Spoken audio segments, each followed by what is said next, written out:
আরে হ্যাঁ হ্যাঁ, তোমরাও পারবে, নিশ্চয়ই পারবে। আমি যখন পেরেছি তোমরাও পারবে। আমি এই কথাটা রোজ বলে থাকি আমার স্টুডেন্টদের।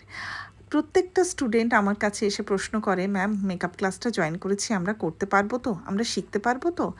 আমি বলি কেন পারবে না, তোমরা যদি রেগুলার কোনো জিনিসকে প্র্যাকটিস করো তাহলে অবশ্যই পারবে। আমার এই 20 ডেজের বেসিক টু মাস্টার মেকআপ ক্লাসে রয়েছে colour theory, hands on practice, tools knowledge, মেকআপের প্রোডাক্টকে কখন আমরা কোন সিজন অনুযায়ী কোন ওয়েদারে আমরা কাজ করব, নর্মাল স্কিনে কেমন মেকআপ হবে, প্রবলেমেটিক স্কিনে কেমন মেকআপ হবে, উইথ এভরিথিং ডিটেলস। প্রত্যেকটা স্টুডেন্ট আমার ক্লাসে এসে প্র্যাকটিস করে। আর হ্যাঁ, যারা পরবর্তী ক্লাস জয়েন করতে চাইছো তাদের জন্য বলে দিয়ে থাকি, এই যে কাজগুলো তোমরা দেখছো এগুলো কিন্তু প্রত্যেকটা আমার স্টুডেন্টদেরই করা। তো নেক্সট ক্লাস আমার শুরু হচ্ছে মে মাস থেকে। যারা যারা জয়েন করতে চাইছো স্ক্রিনে দেওয়া নাম্বারে অবশ্যই যোগাযোগ করো, ইন ডিটেল সমস্ত কিছু বলে দেওয়া হবে।